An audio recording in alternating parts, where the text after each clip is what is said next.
अखिल भारतीय प्राथमिक शिक्षा संघ भारत यात्रा 5 दिसंबर से 5 अक्टूबर 2023। पुरानी पेंशन योजना बहाल करो को लेकर कई राज्यों में यात्रा चल रही है। जैसे आपको बता दें, असम, पश्चिम बंगाल, उड़ीसा, झारखंड, बिहार, उत्तर प्रदेश, तमिलनाडु, केरल, पांडुचेरी, आंध्र प्रदेश, तेलंगाना, कर्नाटक, गोवा, महाराष्ट्र, मध्य प्रदेश, उत्तर प्रदेश, गुजरात, महाराष्ट्र, मध्य प्रदेश, राजस्थान, हरियाणा, पंजाब, जम्मू, हिमाचल प्रदेश, उत्तराखंड, इन राज्यों में यह यात्रा चल रही है। इसी को लेकर अखिल भारतीय प्राथमिक शिक्षा संघ में आज प्रेस कॉन्फ्रेंस किया है। इनका कहना है कि पुरानी पेंशन बहाल करो। क्या कहा है, आइए आपको सुनवाते हैं। सभी पैरा शिक्षकों को शिक्षा मित्र नियोजित शिक्षक, शिक्षा कर्मी आदि के सभी राज्यों में नियमित करें। छठे केंद्रीय वेतन आयोग की विसंगतियों को दूर करके 7वें केंद्रीय वेतन आयोग को संशोधित रूप में सारे देश में एक समान रूप से लागू किया जाए। इस प्रेस कॉन्फ्रेंस में ये भी बताया गया। शिक्षक संघ की पूरे राष्ट्रव्यापी यात्रा के बाद आज दिल्ली में चारों शिक्षक यात्राएं पहुंच रही हैं। आज पत्रकार सम्मेलन में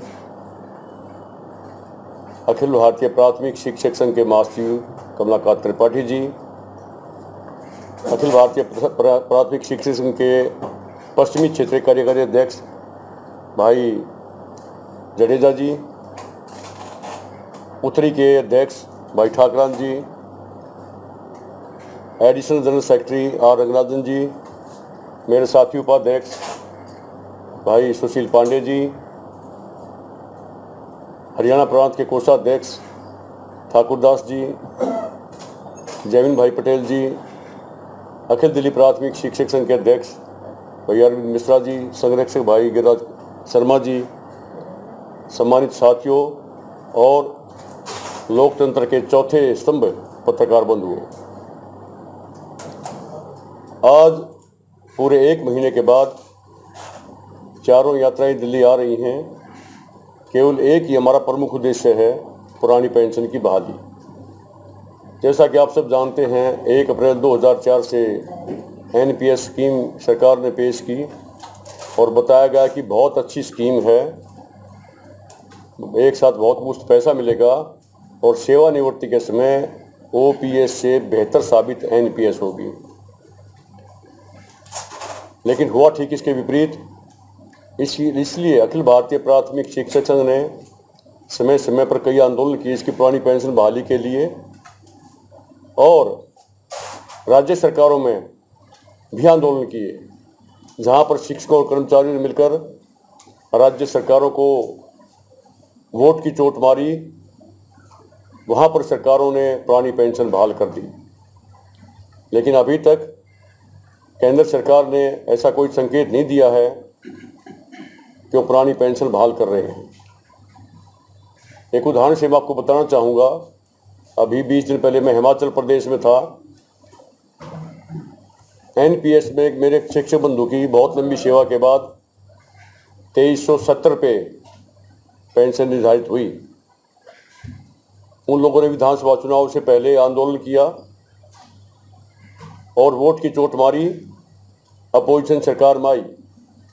4 भारत यात्राएं एक साथ चली हैं, एक कन्याकुमारी से, एक गुवाहाटी से, एक सोमनाथ से और चौथी अटारी बॉर्डर से। मैं जिस यात्रा में गया वो यात्रा अटारी बॉर्डर से पंजाब के अनेक जिलों में गई। उसके बाद जम्मू कश्मीर में संबोधन हुआ बहुत सारे आपके साथियों से। उसके बाद में बहुत बड़ी बड़ी रैलियाँ हिमाचल प्रदेश, उत्तराखंड, और उसके बाद लगभग 16 दिन तक उत्तर प्रदेश में बड़ी बड़ी रैलियाँ अनेक अध्यापकों से, अनेक नागरिकों से, अनेक अन्य सेवा संघों के लोगों से संपर्क करने के बाद हम लोग दिल्ली पहुंचे हैं। इसी प्रकार जो बाकी यात्राएं हैं वो भी 10, 12, 8, 6 राज्यों से होती हुई आज शाम तक दिल्ली आ जाएगी। क्या आपको लग रहा है कि इस यात्रा से कोई लाभ होगा? निश्चित रूप से होगा।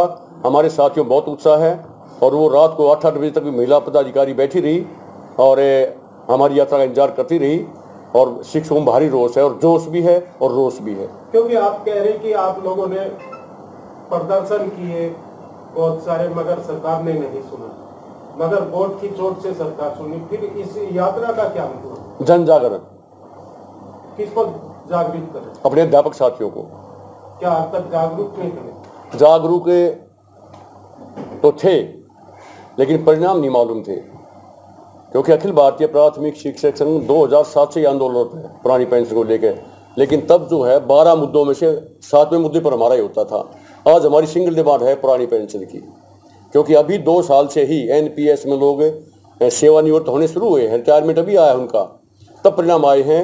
जो चतुर्थ श्रेणी कर्मचारी हैं उसकी पेंशन 800 हो रही है, किसी की 900 हो रही है, किसी की 1150 हो रही है, किसी की 1300 हो रही है। ये परिणाम तो अब आए हैं, इसलिए हम उनको बताने जा रहे हैं कि यदि पुरानी पेंशन बहाल आप लोग नहीं करा पाएंगे तो निश्चित रूप से हमारा बुढ़ापा खराब होगा। पुरानी पेंशन हमारे बुढ़ापे के लाठी का सहारा है और हमें एक सुरक्षा चक्र देता है, हमें आर्थिक रूप से, सामाजिक रूप से, पारिवारिक रूप से और अपनी इज्जत की भी सुरक्षा देता है, अपनी हेल्थ की भी सुरक्षा देता है। शिक्षक के अलावा और कौन कौन से डिपार्टमेंट आपके साथ जुड़े जिनको पेंशन को लेकर दिक्कत हुई? आज तो सभी डिपार्टमेंट जुड़े हुए हैं। अध्यापक संघों के बाद, टीचर्स यूनियन के बाद रेलवे सबसे बड़ा 14.5 लाख कर्मचारियों का संगठन है, वो भी साथ है। पोस्टल सर्विसेज, हर गांव में पोस्ट ऑफिस है, वो भी साथ हैं।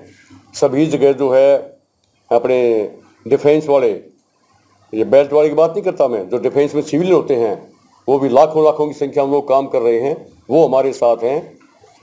सेंट्रल गवर्नमेंट के सीपीडब्ल्यूडी के लोग हमारे साथ हैं, इनकम टैक्स के लोग हमारे साथ हैं, जितने भी हेल्थ सेक्टर है वो लोग हमारे साथ हैं, बहुत सारे सेक्टर, 36 केंद्रीय कर्मचारी यूनियन हमारे साथ हैं।